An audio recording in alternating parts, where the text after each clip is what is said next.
प्रदर्शन में आए हुए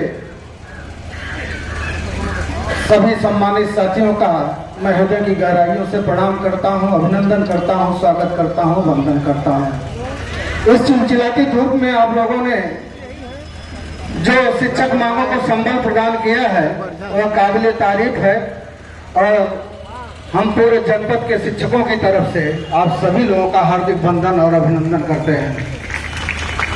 सम्मानित साथियों, जो हमारी शिक्षक मांगे थी इसमें से कुछ हमको मांगना नहीं है, जो हमसे छीना गया है उसी को हमको लेना है। पुरानी पेंशन हमारी कोई मांग नहीं है, पुरानी पेंशन हमसे छीना गया है और उसको हमसे जो छीना गया सरकार से उसको हमको वापस लेना है। हमारे प्रधानाध्यापक के पद छीने गए संविलियन करके, उसको हमको उनसे लेना है। हमारे जो कैशलेस चिकित्सा की बात है, सरकार बहुत पहले वादा किया था कि कैशलेस चिकित्सा हम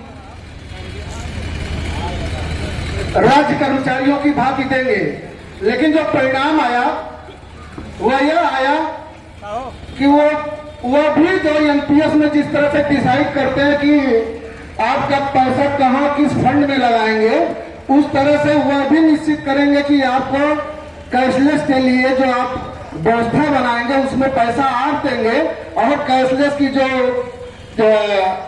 बॉन्ड रहेगा और जो जिस कंपनी को देंगे उसका डिसाइड सरकार करेगी। तो ऐसी तमाम मांगे हैं। जो इंटरमीडिएट का, डिग्री कॉलेज का छात्र 12 बजे तक, दोपहर में 12 बजे के बाद छुट्टियां हो जा रही हैं उनकी, और हमारे यहाँ जो छोटे छोटे नन्हे मुन्ने बच्चे हैं वो 2 बजे तक रुक रहे हैं। तो ऐसी समस्याएं जो आई हैं वह हम लोग उलझे हुए थे उधर कोरोना काल में, और जो कहते हैं कि आपदा में अवसर तलाश करके सरकार ने एक ऐसी व्यवस्था बनाई। और सरकार क्या, सरकार ने जो एक शिक्षा विभाग में दरोगा बैठा दिया है, उसको समझ ही नहीं है कि विद्यालय चलते कहां है ग्रामीण क्षेत्रों में, किन परिस्थितियों में, कैसे एक दुखदाते हुए पंखे के नीचे 60 बच्चों को एक शिक्षक कैसे मैनेज करता है। अभी हमारा एक साथी, हमारे एक ब्लॉक अध्यक्ष बता रहे थे, उन्हीं के स्कूल में चल रहे थे, शायद मनोज जी के यहाँ, वो भी डीजी के ही नुमाइंदे हैं। तो पहले तो कहे कि भाई ये टी शर्ट पहन के क्यों आए हैं, फिर लाइट है कि नहीं है, और 5 मिनट उनको क्लास में रुकने में सारा कर्म हो गया। और जो शिक्षक 7:30 बजे से जाके 2:30 बजे लौट रहा है, उसके संकट की, उसके तकलीफ की, उसके दुख की कल्पना यह विभाग और विभाग में बैठे हुए उच्चाधिकारी नहीं कर सकते, क्योंकि यहां तो एसी है ना, ऑफिस में एसी, गाड़ी में एसी, घर में एसी, और जहां उतरना है वहां क्या करना है, आपकी आलोचना करनी है।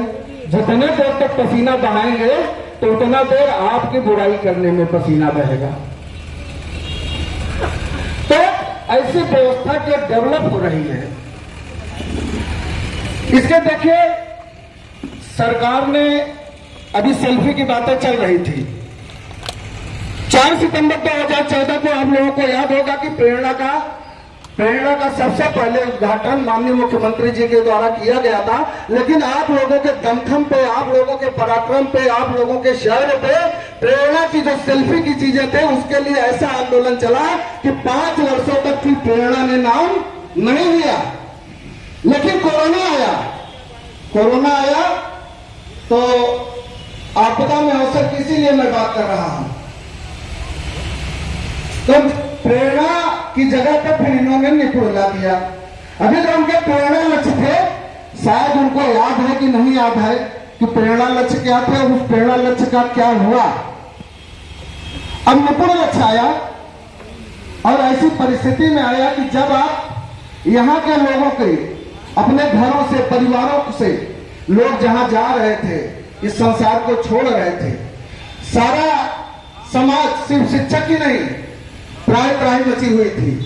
ऐसे दौर में निपुण का प्रादुर्भाव हुआ और उसके बाद एक ऐसा माहौल बना, हमारे शिक्षक साथी ऐसा निपुण प्रणाम किए, ऐसा निपुण प्रणाम किए कि फिर निपुण प्रणाम ही चल रहा है।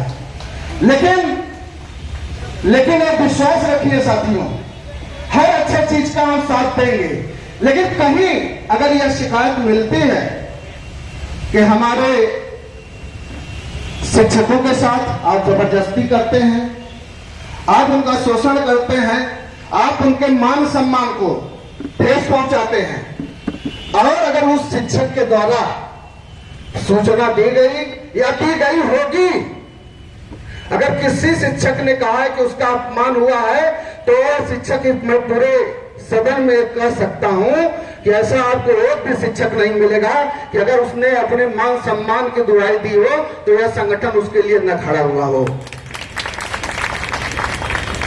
हमको भी अपने अंदर गट्स पैदा करना होगा। हम क्यों सोचते हैं कि हम अकेले हैं? अभी हमारे एक साथी कह रहे थे कि परिस्थितियां बड़ी विपरीत हैं, परिस्थितियां बड़ी भयानक हैं, परिस्थितियां भयानक हैं, विपरीत हैं, जाति हो रही है, लेकिन क्या हमारे अंदर इतना गट्स नहीं है कि हम खड़े हो सके? और जिस मुद्दे पे कोई भी मुद्दा रहा होगा जहां पे आप राइट हैं, आप बता दीजिए इस जनपद के अंदर कि उस मुद्दे पे उस अधिकारी की छिछवालेदर हुई है कि नहीं हुई है, उसको अपने आदेश वापस लेने पड़े हैं कि नहीं लेने पड़े हैं। लेकिन हमको उठना होगा। आप केवल उठना सीखेंगे, आपका हक मिलेगा और आपका हक यह संगठन दिलाएगा।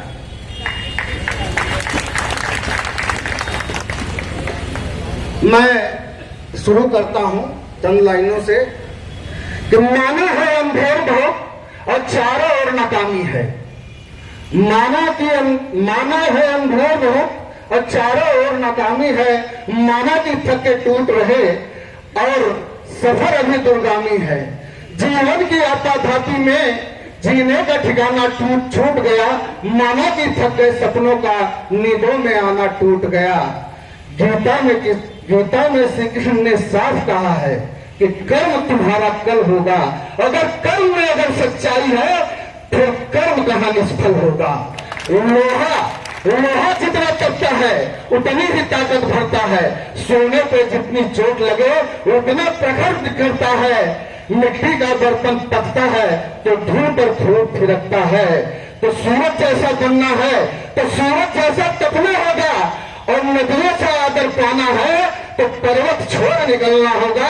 हम आदम के बेटे हैं, हम आदम के बेटे हैं, क्यों सोचे राह सरल होगी। हम आदम के बेटे हैं, क्यों सोचे राह सरल होगी। थोड़ा वक्त जरूर लगेगा, संघर्ष जरूर सफल होगा। संघर्ष जरूर सफल होगा। आसानी से साथियों, आसानियों से आपने कोई उपलब्धियां नहीं पाई। जितनी आसानियों से आपने पाई हुई उपलब्धियों को छोड़ दिया, जाने दिया अपने सामने। प्रदेश के 5 लाख शिक्षक, 6 लाख शिक्षक हैं हम, लेकिन जहां संघर्ष की बात आती है तो लगता है कि लड़ने वालों की एक टीम बना दी गई है कि नेता लोग हैं लड़ेंगे, नेता लोग हैं बुलाएंगे। यह नेतागिरी नहीं है, राजनीतिक दल नहीं है, यह संगठन है। और संगठन में 1 और 1 11 होते हैं। संगठन में 1 1 2 नहीं होते। संगठन में 1 1 0 नहीं होते। संगठन में 1 1 11 होते हैं। और जिस दिन अगर आप पूरी ताकत के साथ 1 और 1 मिलेंगे, उस दिन हम 11 होंगे और सरकार के सामने भी 11 होंगे। सरकार बुला के आपको अपनी मांगे मानने के लिए बुलाएगी। आज भले ही तोड़ने का प्रयास कर रही है, लेकिन टूटने वाला भी वही मांग कर रहा है जो आप मांग कर रहे हैं। कुछ ऐसे लोग हैं जो आपकी समस्याओं का दूसरे ढंग से प्रस्तुत करते हैं। एक नवाचार का अत्याचार चला इस प्रदेश में। मुझे गुरेज नहीं सर, नवाचार करिए। निश्चित रूप से हम लोगों का जो पहला दायित्व है अपने बच्चों का उत्थान करना, उन्हें उनके संपूर्ण व्यक्तित्व का विकास करना। लेकिन नवाचार के नाम पे अत्याचार भी करना वो शिक्षक को शोभा नहीं देता साथियों। और नवाचार के नाम पर क्या क्या किए जा रहे हैं वह उसका तालमेल आपके शिक्षण कार्य से जरा सा भी नहीं नजर आता। यह देश विश्व गुरु रहा है और तब रहा है जब गुरुओं का सम्मान सर्वोपरि रहा है। गुरु के हैं भगवान रामचंद्र जी, जाते हैं वशिष्ठ के यहां राजा दशरथ, तो अपना मुकुट उतार के जाते हैं, क्योंकि वो अपने गुरु बच्चे की शिक्षा के लिए जाते हैं। उस परंपरा के हम लोग वाहक हैं और उस परंपरा के भी वाहक हैं जब शिक्षक का अपमान होता है। ताकत के नशे में चूर जब सत्ता होती है तो उसे फिर समझ में नहीं आता कि कौन गुरु कौन चेला कौन क्या। इतिहास साक्षी है साथियों, जब अपने ताकत में मधान होकर के धनानंद एक शिक्षक का अपमान करता है, लेकिन वह शिक्षक अपमान सह करके बैठने वाला शिक्षक नहीं था। आज भी शिक्षक का अपमान हो रहा है, लेकिन अपमान सह करके शिक्षक बैठ जा रहा है। लेकिन जिस शिक्षक का अपमान हुआ साथियों, वह अपमान सह करके बैठने वाला शिक्षक नहीं था। और इतिहास साक्षी है, उसने ताकत और घनानंद को अपने चरणों पे गिरा दिया। और जब घनानंद गिरा हुआ जमीन पे सर उठाकर देखता है तो वही चोटी रखा हुआ मुंडा सा ब्राह्मण उसके सामने खड़ा होता है। तो अपमान सहने की आदत छोड़िए साथियों। यह कहने से कि मेरा अपमान हुआ, मेरा साथ ऐसा न्याय नहीं हुआ, आप खड़े होइए, आप एप्लीकेशन दीजिए, आप संगठन को दीजिए, मेरे नाम से एप्लीकेशन दीजिए, देखिए कैसे न्याय नहीं होता। आप फ्रंट पे आने की क्षमता रखिए। बहुत सी कंडीशंस हैं साथियों, फोन से शिकायत करते हैं, लेकिन अगर जब उनसे कहा जाता है कि एक एप्लीकेशन रिटर्न में दे दीजिए तो सम्मानित साथियों कहते हैं कि आप लोग बतिया लीजिए, एप्लीकेशन की जरूरत नहीं है और एप्लीकेशन मिलता नहीं। और आज का समाज है और नया सिद्धांत है कि जब तक पीड़ित पक्ष आपके साथ खड़ा नहीं रहता तब तक न्याय नहीं हो सकता। पीड़ित पक्ष का आपके साथ खड़े रहना बहुत जरूरी है साथियों। एक बार हम लोग, अब तो तमाम संघ बन रहे हैं, महिला और विकलांगों के नाम पे हम लोगों ने कितनी बार समायोजन ट्रांसफर, जहां पे शिक्षकों का हित होता था, हम लोग उसको रद्द करा ले जाते थे। किसके नाम पे? कि हमारे विभाग की महिलाओं को दूरस्थ किया गया है, हमारे विभाग में जो दिव्यांग हैं उनके सुविधाओं का ख्याल नहीं रखा गया है। और इस नाम पे हम लोग तमाम आदेशों को निरस्त करा ले जाते थे। एक बार डीएम चंद्रभानु जी थे, उनके पास हम लोग लेके गए तो कहे कि अध्यक्ष जी ये बताइए कि ना आपके साथ महिला है ना आपके साथ दिव्यांग है, तो तकलीफ उनको है कि तकलीफ आपको है। आप लोग विरोध करते हो, आप लोगों की समस्या है, आप काम नहीं करने देते हो, तो यह संगठन की छवि बनाई जाती है अधिकारियों के द्वारा।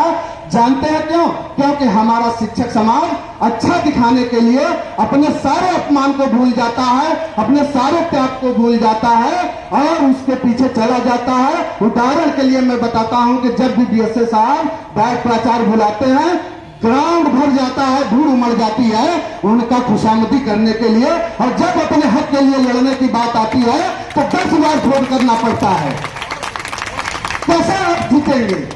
कैसे आप अपने अपमान को बर्दाश्त करते हैं? आज यहां जब भीड़ होती है मंच माइक पे तो अपनी ही बुराई, हमारा अपमान हो रहा है। उस अपमान का बदला जब कोई बुलाता, कोई एक व्यक्ति न जाता तो समझ में आता कि शिक्षक का अपमान हुआ है। ऐसा ही लोग जब आपका अपमान हो उसके बाद आप उनके साथ सार्थक व्यवहार करेंगे तो अपमान करेंगे भाई ना। जब क्रिया की प्रक्रिया नहीं होगी तो शोषण होगा। उस व्यक्ति का कभी शोषण नहीं हो सकता जो अपने हक के लिए खड़ा होना चाहता है। किसी भी क्षेत्र में किसी की हिम्मत नहीं है कि आपसे कुछ कर ले जाए। हमारे शिक्षक समाज में जो उपलब्धियां हमने प्राप्त की, किनकी बदौलत प्राप्त की? जब तो उनको में वेतन पाता था हमारा शिक्षक, जब उसकी नियुक्ति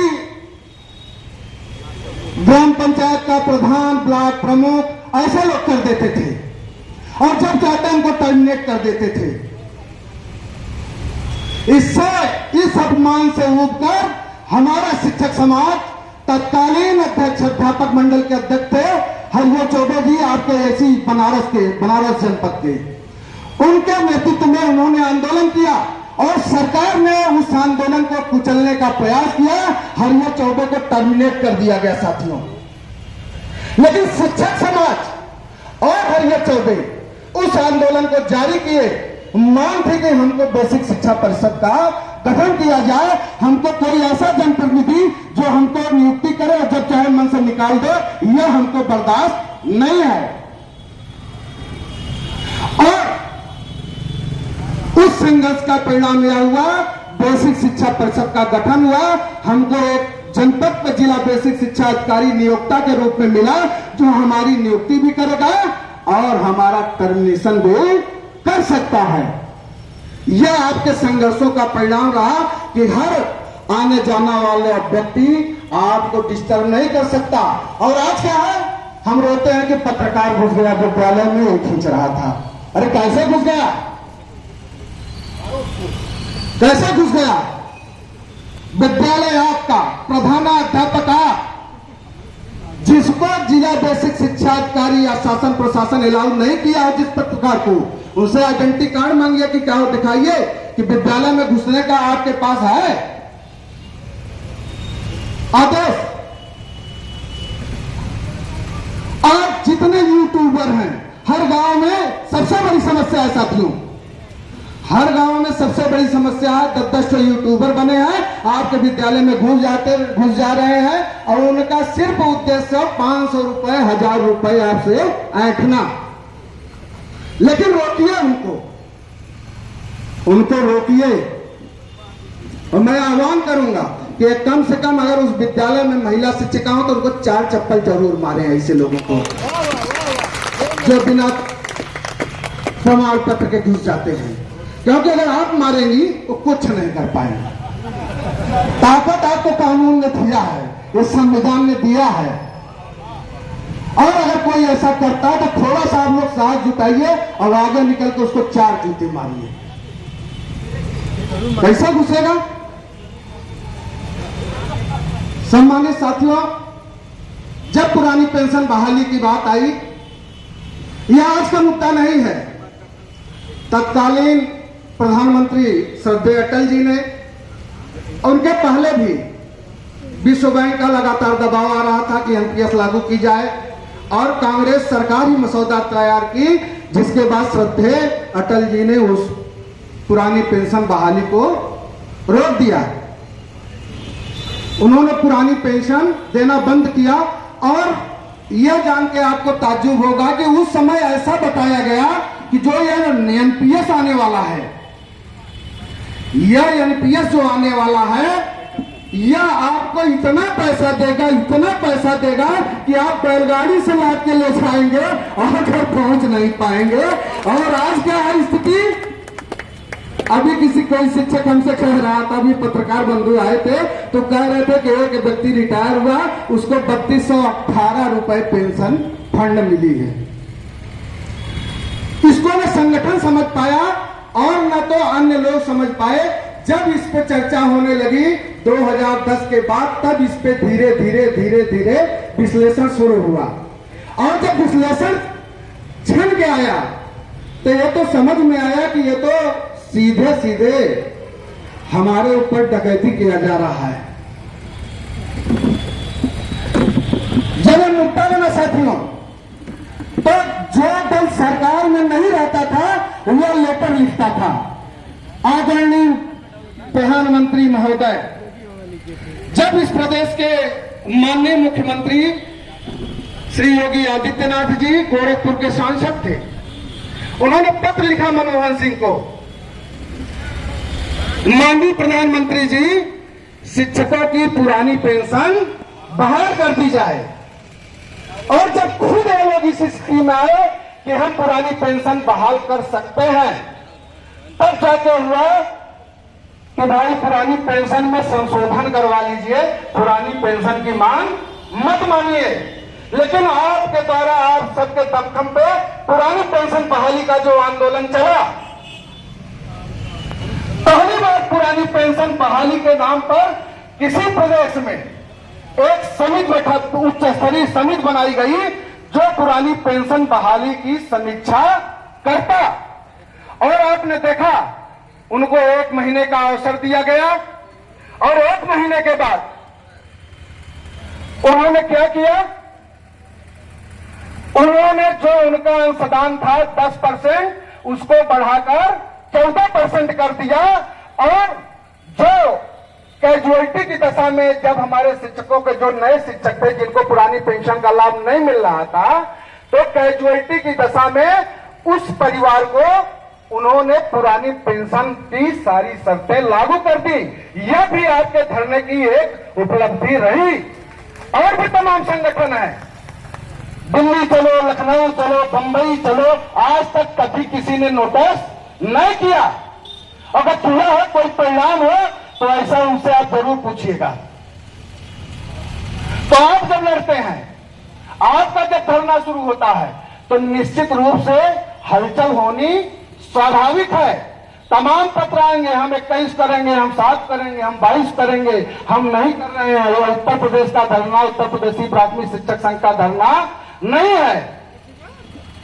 क्यों? आखिर धरने तो हो ही रहे हैं। आज तमाम लोग, यह हमारा पूरा शिक्षक समाज जानता है कि सरकार ने केवल 3 संगठनों को मान्यता प्रदान किया है। शासन से केवल 3 संगठन मान्यता प्राप्त हैं, उत्तर प्रदेशी प्राथमिक शिक्षक संघ, पूर्व माध्यमिक शिक्षक संघ और कर्मचारी संघ जो है। इन 3 के अलावा शासन के द्वारा किसी को मान्यता प्राप्त नहीं है। कोई एसोसिएशन होगा, कोई समिति होगा, लेकिन वह पैड पे संघ लिख रहा है। साथियों, उनको जिनको जेल भेजना चाहिए, सरकारें उनको आमंत्रित करके उनका सम्मान दे रही है। जानते हैं क्यों? सिर्फ आपके संगठन को कमजोर करने के लिए, और कोई कारण नहीं है।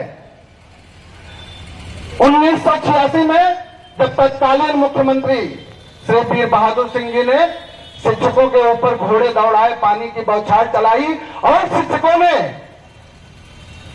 सदन को नहीं छोड़ा, विधानसभा का घेराव नहीं छोड़ा, नहीं डिगा सके, तो उन्होंने एक नीति अपनाई कि क्यों न प्राथमिक शिक्षक संघ को तोड़ने का काम किया जाए। और सम्मानित साथी, शासन पूरी तरह लग गया कि इनको हम तोड़े, उनको कोई शिक्षक नहीं मिला। और जो सीधी भर्ती वाले जूनियर हाई स्कूल शिक्षक संघ के थे 4 लोग, पूरे प्रदेश में 4 सीधी भर्ती के ऐसे शिक्षक मिले जो एक अलग संगठन बनाने को तैयार हुए। उसी का नाम है पूर्व माध्यमिक शिक्षक संघ, और सरकार ने उसको तुरंत मान्यता दी। साथियों, सिर्फ 4 लोगों को। ये इतिहास है संगठन का। उसके बाद से जब भाजपा गवर्नमेंट आई तो एक और मान्यता मिली, राष्ट्रीय शैक्षिक महासंघ।